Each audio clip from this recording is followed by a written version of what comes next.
now it's time for Coffee Talk with Ash C. And Britt B. We get to spill the tea. Thanks to EFB. Woohoo! All right, are you ready? Are you ready? I'm ready. Cheers. Cheers. Let's start. You want to start with this? The vouchers? Yeah. Sure, why not? Who doesn't love a good giveaway? And Yeah. we get to give away everything on Coffee Talk. I love it. We have the coolest gig. We get to sit up here and just like ramble about whatever we want and give cool stuff away to people who we hope enjoy what we're doing. And enjoy some good EFB while we're doing it. Oh, it's the best. Yeah. It's very good. So today's giveaway is, these are trade vouchers, meaning like they're not actual tickets, so you have to call these in to reserve your actual ticket for a Quincy Community Theater play. It's the next upcoming play, not the one that's actually upcoming, because that's Percy Jackson. Looking forward to that. My mom said it was fantastic.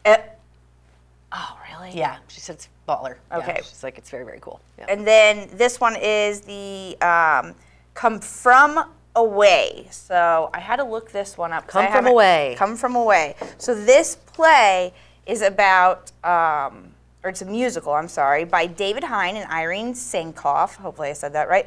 And it tells the true story of the 7,000 airline passengers stranded in Gander, Newfoundland, after the 9/11 attacks, and the small town that welcomed them with open arms.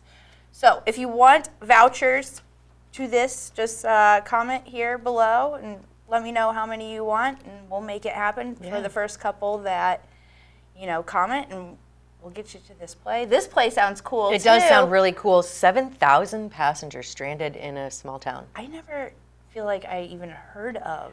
I didn't either. I think story. I've heard Come From Away, but I thought it was a song. Maybe I'm And way off it's, that's... Or maybe I'm thinking, Come Away With Me. Fly away? Yeah, that's it. Come fly away. No, I'm thinking, Come Away With Me. I think it's like a newer guy. I'll never come up with it. Anyway, where a lot of people are not coming away with me too? I don't know. What was my segue? Mexico! All right, so Puerto Vallarta. Interesting tidbit. That was my first vacation to Mexico, and I was 18 years old, and I went with my two best friends, and as a graduation gift. That was my first place. We stayed at Paradise Village. Lovely, lovely place, lovely city in Mexico. It's cultural, it's touristy, all in one awesome place. And I mean, we were talking about going back there again. I think I've been there probably 9 times. Oh, wow. Yeah. So that is, I can't even say it. Puerto Vallarta is in Jalisco. So it's Puerto Vallarta is kind of like the city. Jalisco is the state within Mexico. So to make those connections. Perfect. Yeah. And now, is this the place where the recent drug cartel guy was killed? So is his name Nemesis? I believe that, I'm sure we're saying it wrong. Nemesis El Mencho. El Mencho is the name. Oseguera Cervantes. I bet that's close. Sure. Okay, so he is the cartel, was the cartel leader of, what was it, CJ? Yeah. BG, yeah, EG, whatever it is. DC, something like that. Yeah, evidently it's a very brutal cartel, which I'm sure they all are, but this one has led with fear, because one of the questions I had, which you all know me, my conspiracy brain just totally veers into a different direction than what anything on social media or mainstream media is telling me, because I think I've been conditioned to do that. Why now? He's been the cartel, the head honcho, the El Mencho head honcho of the cartel, the Nemesis, for about 15 years. And that's a really long reign for any cartel leader, just through my, all the things I know about cartel leaders. Yeah. No, I'm kidding. But just through like my research. When they age, they don't slip up? Well, and this one, right? This one's been like, so I was like, why now? Why kill him now after 15 years? I don't have the answer. Any information? Do you know? I do not. I know according to mainstream media, and some reputable places that his death triggered violent retaliation across multiple Mexican states, one of which was Puerto Vallarta. And then you see all over TikTok right now, don't go to Cancun. Don't go to Cancun. And it's like, wait a second. Mexico is a big, vast land. To put it into perspective, because I did have some folks that are in Cancun right now contact me last night, and they're like, we're great. Yeah. And not only that, like, our resort is amazing. They're such good people. Like, it's almost as though, you know, this is going to put a damper on them. Tourism. But again, so Cancun in relation to where that's at. So it's across the country. 4-hour flight, 29-hour drive if you do it nonstop. Yeah. So the proximity of that is just, yeah. So we've gotten blowback from a lot of people since we started traveling to Mexico. I can't believe you go to Mexico. The ice isn't safe to eat. The water's not safe to drink. There's the federale, and it's just not safe. And when you're staying at these resort places, right, whether it's Puerto Vallarta, Cancun, Cozumel, they rely heavily on tourism. Even these cartels rely heavily on it. So when you're staying at resorts, you're likely not going to be messed with because they know that they need your money, right? And that goes for cartels, that goes for whatever. Mm-hmm. Also, when you're looking in relation, so Puerto Vallarta is here, Cancun is here, and it takes you a really long time to get from one to the other. And it would be like saying, don't go to the United States because of what's happening in Detroit. Let's say there's unrest in, Detroit. Or like, don't go to Chicago because there's unrest in LA. It's not relative, right? Absolutely. Yeah. Also, cartels have owned Mexico for a very long time. Yes. And I'm not saying that cartels equals the Mexican government, but there's a very, very thin line there. Yeah, I mean, I think it's kind of like the mob in the U.S. way back in the day, right? So the mob and the police and the government, it was kind of like and I'm not saying that it owns it, but they're definite, so like politicians in Mexico, they work hand in hand with the cartel to keep violence low while giving things back, while keeping things kind of even. I mean, I don't know all the inner workings again, but there's something to be said for, the government is entangled with the cartel and vice versa. So this is affecting or is going to affect tourism regardless, because the headlines are saying, and the headlines are using words like Americans are trapped there. Hostages. Well, actually, I've seen that on social media. I've not seen any credible reports about Americans being hostages. When they use the word trapped, they're referring to the fact that their travel plans have been rerouted because the cartels do run a lot of like the bordering things. So like, yes, there are roadblocks that are happening. The government has said shelter and safety is in place, but no one has been ripped from their resort from actual news reports. Now, TikTok says otherwise, and TikTok is also claiming it in Cancun. Yeah. I think but they're getting views and monetized. Yes, that's what I was about to say. This is any time or anyone's chance to shine. Yeah. You know, they can be like, they can throw up a green screen and be like, I'm in Cancun. And, you know, it is where you do need to watch who your trusted sources are. Credible sources. Even the mainstream media, though, I feel like we call into question because, like you just said, there's more to this than just, you know, putting a damper on tourism. There's more to this than the smoke and mirrors of, you know, now burning we're not cars, focusing on Savannah Guthrie's mom. Yeah, what happened? Well, I was like, where did that story go? Obviously, there have been no updates. And then as soon as I typed it in, now it's full of it again. So my algorithm is definitely listening to me. But so the U.S. helped capture or kill El Mencho with U.S. intelligence. I don't know what that means, but it's very strange to me that we can find a cartel leader, but we can't find an 84-year-old grandma. No, yeah. I mean, I'm not laughing, but it is I just kinda very unfortunate that these things are like smoke and mirrors. And then I always equate the burning cars to like the riots and the protests in the United States of America that with some of these special interest groups, I don't think they're led by people on the up and up. Yeah. Right? So I think like also with in regards to the bombings and stuff like that, those are the roadblocks. Yeah.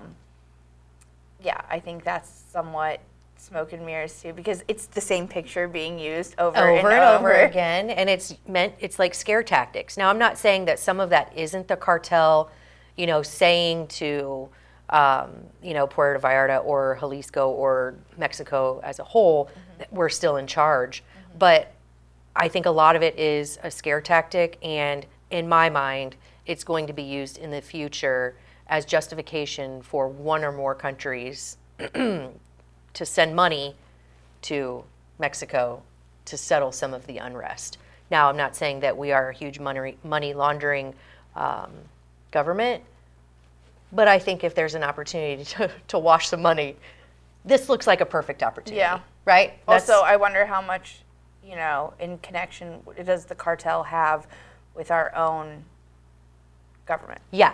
Well, and then, so I know that it's important because, and I do want to touch on this, so this cartel in particular is responsible for a lot of fentanyl that's coming into the States. So if it is something that we had a hand in solely for that, to eliminate some of that, good on us. My hunch is that there's more to the story. Yeah. There just always is. Oh, yeah.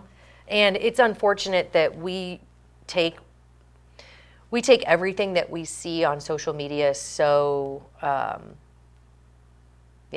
it's even point blank. With our attention span, not just in those, what are they, 30-second reels or videos, but our attention span in mainstream media as well, where you said the story is no longer on Savannah Guthrie, and it's because it's been on her a little too long. Well, with no advances. Yes. But now, I just want to go ahead and put it out there since you're probably not seeing it anymore if you've been following the Mexico story.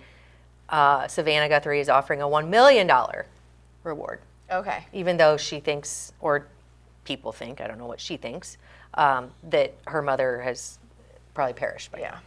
Which is very sad, but it's also just how easily distracted we are from one thing to the next, to the next, to the next, to the next. And it's like, yes, if people are actually being hurt in Mexico, it's very tragic. If Savannah Guthrie's mom, if this was happening, I don't even know what to believe anymore, but if it's true, that's tragic. But we're being conditioned to find these things less than important, which I think is just I think that's the biggest psyop.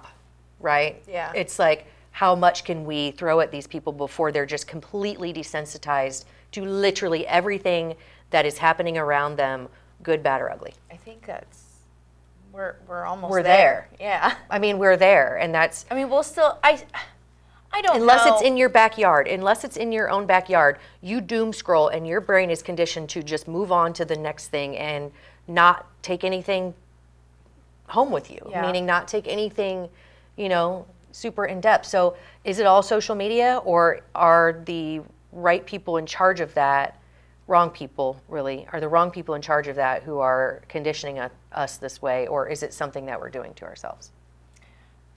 I think a little bit of it is the latter, We're willingly doing it, but is it blame. because it's addicting and because it's so available and I don't know. Yeah, it's right there.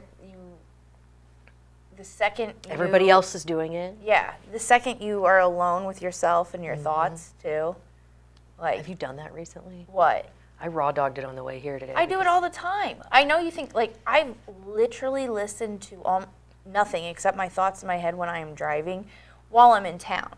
Now, if I have like a longer trip or something, I'll throw on some music or a podcast. But for the most part, my traffic commute, especially from here because I live in the downtown, it's less than 2 minutes. Yeah. So why am I going to put something on? Because right now I have it connected where my Sirius is on my phone. Yeah. Because I'm using one account for both. Yeah. You can do it via your phone. Yeah, there's ways around that. But no, I think silence for me has been my key takeaway of when I can come up with thoughts like, what are we going to talk about on Coffee Talk, and this and that. So, yeah, I find myself, raw dogging it. I raw dogged it today, and to be honest and to be, just totally forthcoming, it's uncomfortable for me. Really? Yeah, like I listen to podcasts, I listen to my family, I listen to my kids, I listen to music, work, like there's always TV or something behind me, there's something drowning out stuff. Right? So to sit in silence is very different for me. And I think that while I'm doing that willingly, it's because I have to have something to distract all of the thoughts going through my head. Which driving is that, I guess. Yeah. So then I'm trying to like preoccupy my brain, which is a whole new weird addiction and condition that I love it. I love that. Like I'm gonna have to try it more often because I did enjoy it today, and I noticed myself. I caught myself thinking, God, look at this idiot. You know, because I'm like, instead of paying attention to like what's going on around, now I'm like, my music might be silent, but I'm still judging. I was like, okay, Pappy, let's get to going, right? So sorry, but if you were Pappy in front of me, I get it.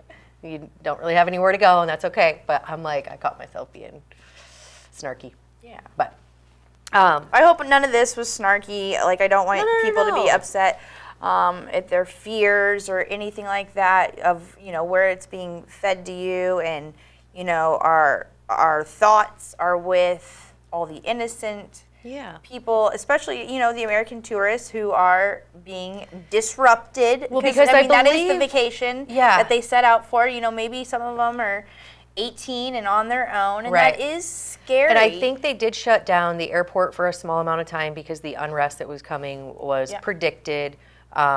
So it's kind of like, if you don't want to go to Mexico, that is your prerogative. If you do go, that's also your prerogative. Be aware, be diligent. And that's the same, though, with any foreign country while traveling. I mean, that's the same here in town. Do whatever you want, but you have to be aware and you have to be cognizant that not everybody is out for good. But also try not to let it make you too cynical, especially if you've been to Mexico before. These things were happening while you were there, most likely. You just weren't made aware or told to be mad about it. Yeah. Right? Yep. And there are still good people in the world. There are. As, again, just a reminder for the QCT tickets, along with what the play was itself. Yeah. That sounds like a really cool story. It sounds like a cool story. It also sounds like something I never want to have happen to me. Unless, I don't know, I'd have to see what that little town looks like, because that might be kind of neat. Anyway. I would like to, no, I guess I take that back. I just saw the movie Send Help. That's crazy. But it reminds me of The Silence of Castaway. Oh, yeah. That would be too much silence. That's total raw dogging. Yeah. No way could I do that. No way. But speaking of goodness in the world, the Good News Brew that I think everybody has probably seen something if you follow the Good Samaritan Home in Quincy. They're always doing phenomenal things with their residents, and the demographics of the elderly are very near and dear to my heart. And I don't know if it's because my first job was Barron's Restaurant, and that was, that was their main clientele. What? That was my favorite restaurant. It was the best, okay? Also, RIP to my first boss, Mr. John Baumgartner. But the elderly, he helped instill, and his family helped instill in me a significant love and respect for the elderly in our community. And the Good Samaritan Home celebrates and takes care of them in ways that I think it's really important to highlight. So not only do they do all these activities, but I just saw that they recently brought in kind of like a Good Samaritan pup. Frankie is a little dachshund, a little wiener dog, and the residents absolutely love, I believe it's a she, and I think it's just nice to not only connect these residents with activities and keep them, young at heart and young in the brain, young in the mind, but to connect the outside resources of our community, meaning, these animals and other people. They bring the kids in and the schools in to do these performances, and I just think it's really incredible. And if I'm going to go somewhere, I always said I don't want to go to a nursing home, but I think if I'm going, I want to go there. Yeah. Yeah. So good job, Good Samaritan Home. Keep up the good work. I think the connection and the appreciation for our elderly is something that is just so important. Absolutely. Yeah. That generation is becoming more and more prevalent too, because we do have an aging population. We do.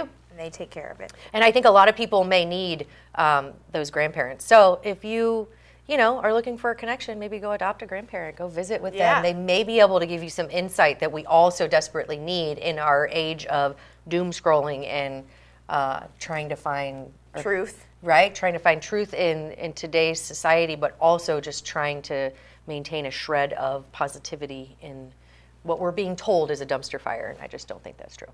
So there we go. That was beautiful. What do you think? That was a really good one. Hey, I think any chance I get to sit down and chat with you about these topics is very important. So you keep on raw dogging it so you can come up with these topics. I appreciate it. I know that's just that's not the term that's not how we used to use that, but I'm using it like that today, okay? So on that note, I think that raw dog. Raw dog. Thank you for allowing us to raw dog, BFB. All right, on today's Coffee Talk.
Sometimes life throws bold moments at you, like finding the perfect vacation or finding the ideal location.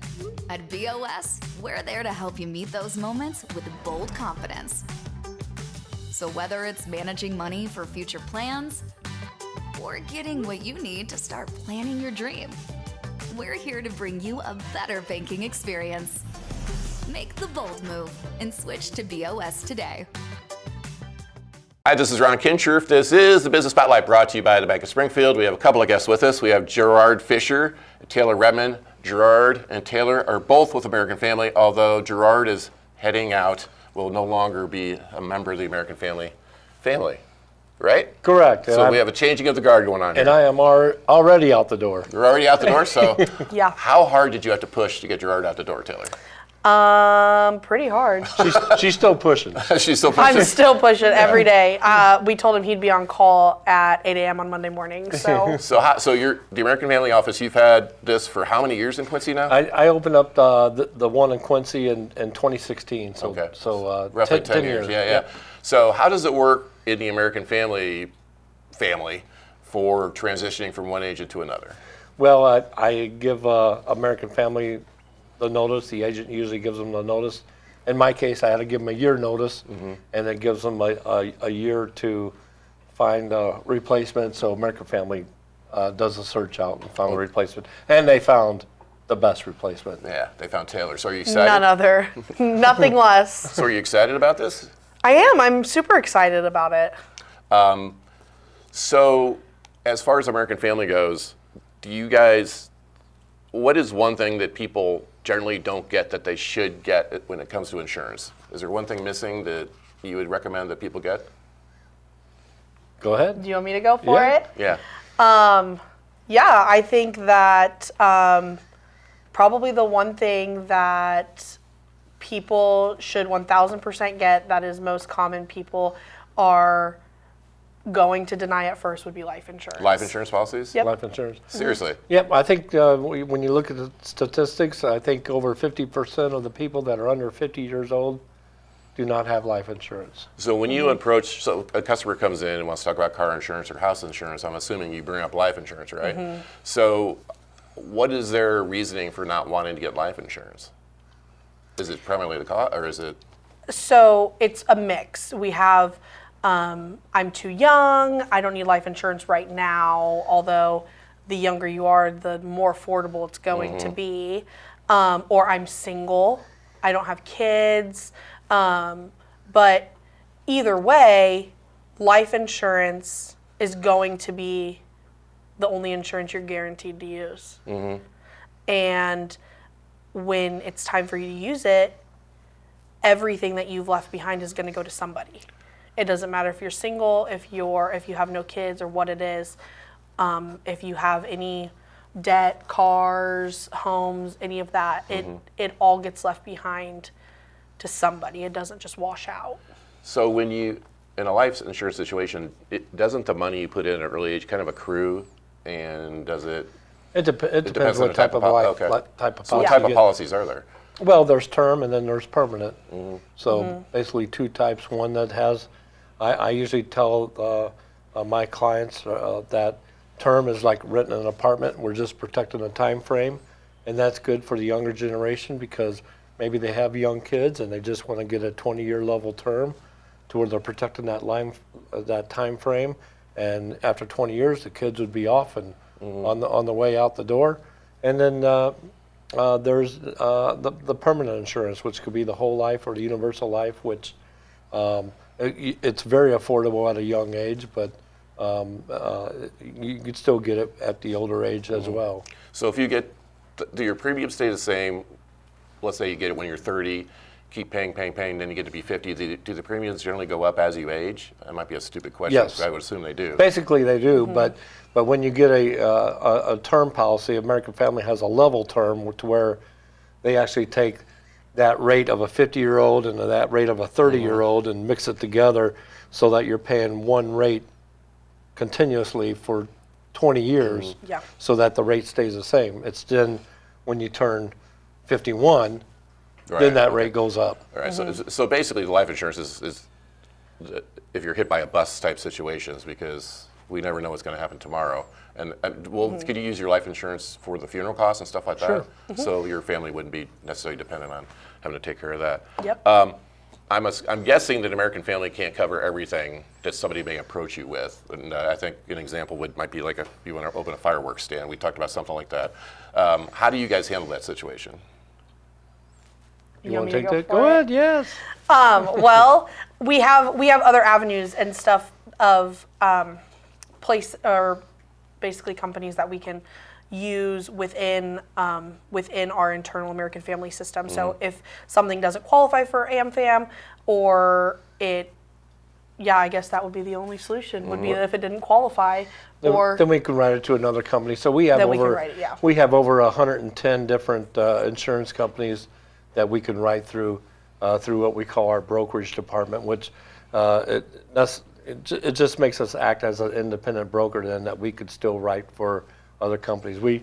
I have policies or had policies that are written through Progressive or Liberty Mutual or all the other companies that we can write. And at one time, American Family did own the General, and that's been sold over the past year to another insurance company, but we could still write the General. So somebody that doesn't have current auto insurance walks in the door, we can write them through the General. How does that work, though, from a support perspective? So if you had to give me a policy through Progressive, let's say, do I call Progressive for You support? can just call the agent. We can still turn in the claim. You can still turn into claims and all that We type can- of stuff? Absolutely. yeah, we can still service your policy for you and help you with your payments, help you file claim, whatever it is. We would be able to service all of that for you. So how hard are the conversations when you know you're in a competitive situation with somebody and weighing, this person needs this type of coverage or this is what you would recommend, but that's going to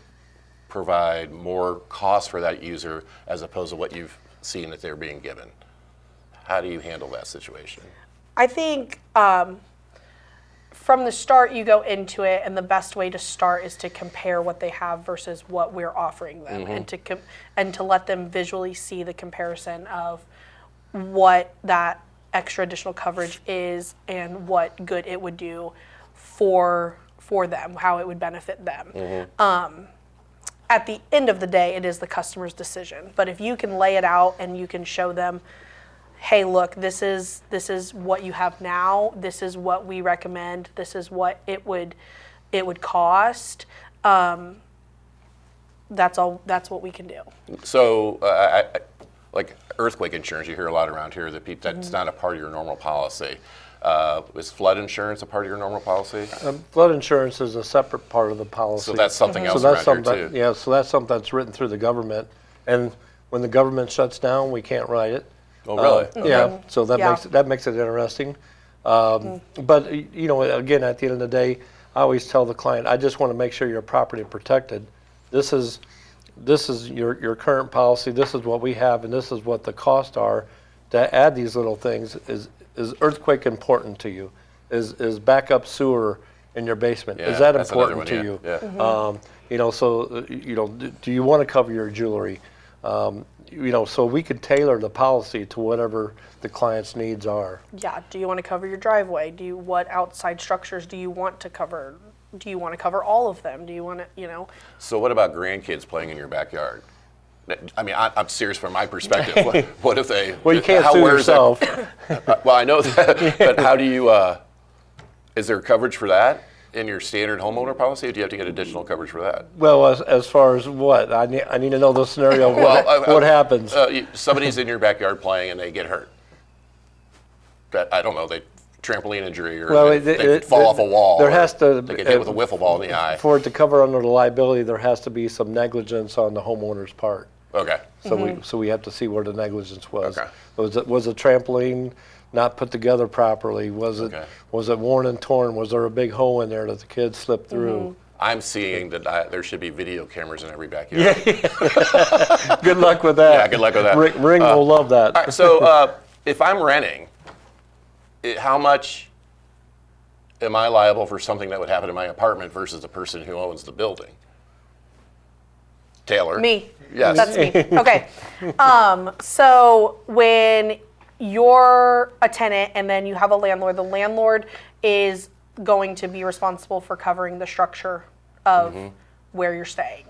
You are going to be responsible for your contents, which is what renter's insurance comes in for. But then we were also discussing earlier that your liability on your renter's policy would also come into play and possibly help cover damages if it was, you set the house on fire, Right. or if it was something that was some major accident and it was at the fault of your hands, your liability could kind of step in and, help Right. boost up their Right, liability. and that's what we see. And sometimes when we talk to clients, they'll say, "Well, I don't have enough personal property to insure." Well, that's not really the importance of renter's insurance. Renter's insurance covers the liability just in case if you're cooking fried chicken on the stove, or if a cat knocks over a candle, or something happens that causes the place on fire, that you have the liability coverage to help the landlord replace the structure. Yeah. So you're taking over for him. Yes. Same location though, right? Yep. 926 Broadway, Suite 6. All right. Right across from Blessing Hospital. Yep. All right. Well, thanks for coming in, guys. Telling Thank us you, about it. Rob. All right. Gerard you. Fisher, retired. Taylor Redmond taking over. They're with American Family Insurance, and this has been the Business Spotlight, brought to you by the Bank of Springfield. Sometimes life throws bold moments at you, like finding the perfect vacation or finding the ideal location. At BOS, we're there to help you meet those moments with bold confidence. So whether it's managing money for future plans or getting what you need to start planning your dream, we're here to bring you a better banking experience. Make the bold move and switch to BOS today.